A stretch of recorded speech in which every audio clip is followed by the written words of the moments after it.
دعاؤں میں بڑی جان ہے اگر دعا ہو، دعاؤں میں بڑی جان ہے اگر دعا میں دھیان ہو اور چپٹ کے مانگے اللہ تعالیٰ سے. چپٹ کے تو مانگتے نہیں، مخانہ پوری سی کری ہو گئے مطلب بے فکر. تو ایسی دعا تو چپڑاسی بھی نہیں سنتا، وہ 14 توقع مالک کیسے سنے گا. ہائے ہائے ہائے.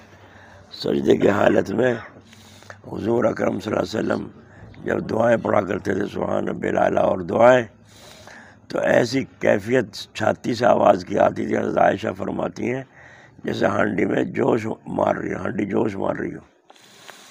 ایسی حالت آپ کی بلک بلک کر رونے کی تھی. بتاؤ کیسی دعا. کیا مجھے یاد ہے قصہ. تنخواہ تو تھوڑی سی رہی ہمیشہ ہی، اب بھی ایسی ہے، نہ ہونے کے برابر ہے. 139 روپے تنخواہ تھی. قرضہ میں چڑھا رہتا تھا. مجھے بڑا فکر سوار تھا جب سے حضرت جی رحمۃ اللہ علیہ نے فرمایا تھا.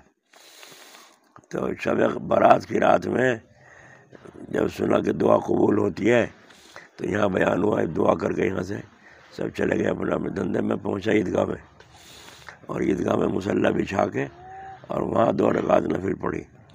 ادھر تو جنگل کا سناٹا، ادھر چاروں طرف جنگل، کھلا میدان، دیوار وار تو کچھ تھی نہیں، وہاں کھلا میدان تھا.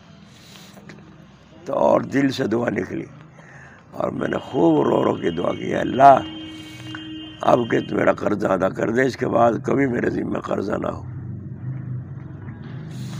میں نہیں چاہتا مقروض مروں، کسی کا حق میرے ذمہ ہو. اس طرح سے دعائیں جو مانگی اور خوب آنسو دل کھول کے بہائے، اللہ تعالیٰ نے ایسی قبول الحمدللہ یہدیکم اللہ قبول فرمائی. اللہ تعالیٰ نے ایسے اسباب بنائے اور بنتے چلے جاتے ہیں کہ پتہ بھی نہیں چلتا. ابھی مغرب سے پہلے دعا کر رہا تھا، اللہ تعالیٰ صبح کے ناشتے کا، کل کے کھانے کا انتظام فرما دے. کس سے کہیں ہے کسی کے پاس کیا؟ اور دے گا بھی کوئی کیا دے دے گا؟ کوئی 100-200 روپے. کام تو پورا اللہ ہی کرنے والے ہیں. دعا مانگی اللہ تعالیٰ سے. اب مغرب کے بعد فون آئے ایک تو وہیں بیٹھا تھا، اس نے کہا یہ 200 روپے میں ڈال رہا ہوں اس میں جی. ایک نے 1000 روپے ڈال لے، فون میں آئے کہ یہ کل کے کھانے کے لیے ہیں. ایک نے اور ڈال لے. تو اللہ تعالیٰ نے انتظام فرما دیا. اللہ تعالیٰ نے انتظام فرما دیا. چاول لے آئے مولوی لقمان، 8 کلو 8.25 کلو چاول پکتے ہیں دوپہر کو صبح کے ناشتے کا. تو یہ بتاؤ کہ ساری دنیا کے نظام کو اللہ چلا رہا ہے یا تم چلا رہے ہو؟ پھر جب اللہ چلا رہے ہیں تو اس سے کون ہے ناظم صاحب سے؟ کہ ناظم صاحب سے کون ہے جس کے ہاتھ میں اہتمام ہے ساری دنیا کا؟ الحمدللہ رب العالمین. تمام تعریفیں اس اللہ تعالیٰ کے لیے ہیں جو سارے جہانوں کا پالنے والا ہے. ایک بادشاہ پہ انگریزوں نے چڑھائی کر دی اور پھر 10,000 کا دستہ اور اسلحہ منگوایا سمندر کے راستے سے.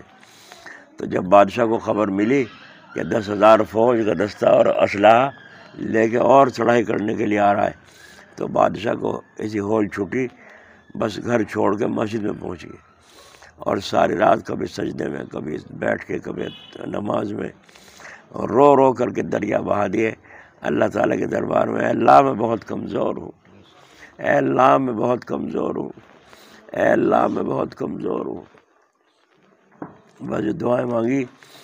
فجر کی نماز پڑھ کے جب باہر نکلے تو ایک مست ملا، اور اس مست نے کہا ارے بابا تیرے رات کے رونے نے اور آنسو بہانے نے تو دشمن کا بیڑا ہی ڈبو دیا، دشمن کا بیڑا ہی ڈبو دیا ہے. ابھی کچھ پتہ نہیں کیا کہہ رہا باولا ہے، مست ہے. جب محل میں پہنچے تو CID نے خبر دی وہ جو دشمن کا دستہ فوج 10,000 کا آ رہا تھا اسلحہ کے، سمندر میں غرق ہو گیا. دیکھا دعا کی پاور، دعا کی پاور دیکھو. مگر دعا کی طرح سے ہو. دعا مانگنا ہی ہم نے نہیں سیکھا. اور کیا سیکھ پڑ رہی جب فری فنڈ میں کام سارے ہو رہے ہیں. کیا ضرورت ہے سیکھنے کی دعا کی؟ دعائیں مانگنا، پہلے سے اللہ کا نام کو پڑھنا، اللہ کا نام کی رٹ لگانا، پھر اس کے بعد پڑھنا۔ جب ہم قرآن شریف پڑھتے تھے تو پڑھنے کے زمانے میں ہمارے دادا نے سب باتیں سکھائی تھی۔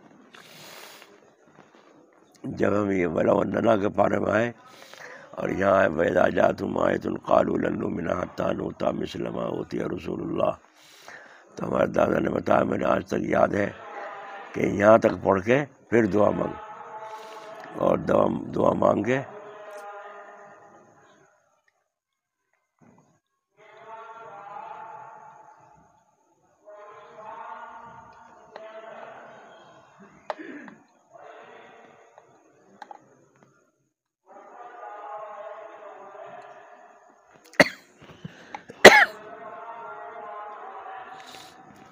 کیا کرے۔ قبرستان کے اندر جو گوبر گر رکھا ہے وہ اسے اٹھا لو۔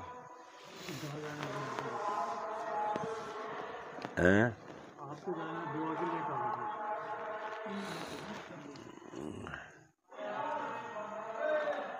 کیا کہہ رہا تھا میں؟ ہاں، وَإِذَا جَاءَتْهُمْ آیَةٌ قَالُوا لَن نُؤْمِنَ مِثْلَ مَا أُوتِیَ رُسُولُ اللَّهِ، یہاں تک پڑھ کے پھر بیچ میں دعا مانگو اور آخر میں پھر یہاں سے پڑھ دو اللہ اعلم حیث یجعل رسالتہ۔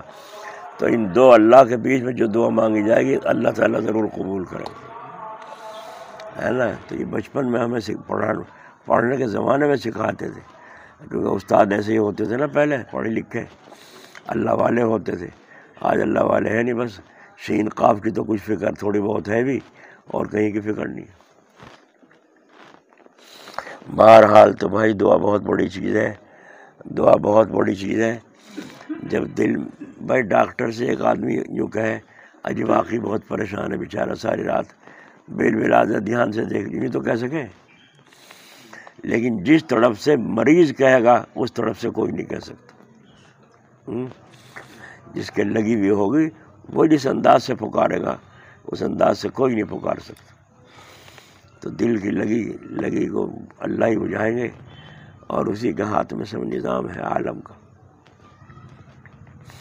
حضرت ادریس علیہ السلام کی ملک الموت سے دوستی ہو گئی، آتے فرشتہ آ کے بیٹھتے بات چیت کرتے چلے جاتے۔ ایک دن کہنے لگے دوست، ہاں، کہنے لگے تم مجھے آسمان میں نہیں گھما کے لا سکتا؟ گھما لاؤں گا۔ چلو تو بس آسمان پہ لے گئے، جا کے آسمان میں گھمایا۔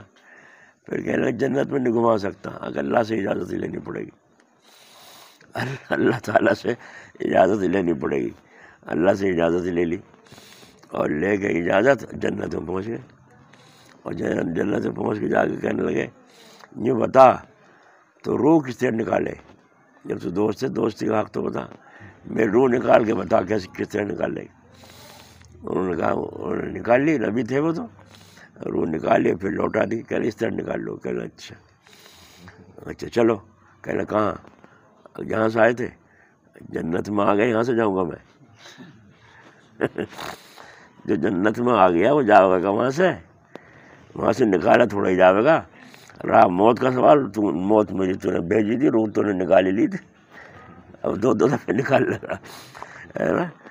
اللہ تعالیٰ نے کہا یا اللہ، یا تو یہاں جھگڑا پڑ گیا، کیا ہوا؟ وہ تو نکلتا ہی نہیں وہاں سے، جو کہ جنت میں آ کے کوئی نکلا کرے۔ تو اللہ تعالیٰ نے فرمایا چلو ایک ایسا بھی صحیح۔ تو اس سے اندازہ ایسا ہو جن اللہ میرے کو پتہ ہی نہیں تھا، اب قانون بنایا کہ اب کسی کو جنت میں پہلے نہ گھمائیے، ایسا معلوم ہو۔ لیکن نہیں، اللہ تعالیٰ نے سارا نظام بنایا اور اپنے کو پردے میں رکھا تاکہ آدمی عقل سے سوچے۔ اللہ اکبر۔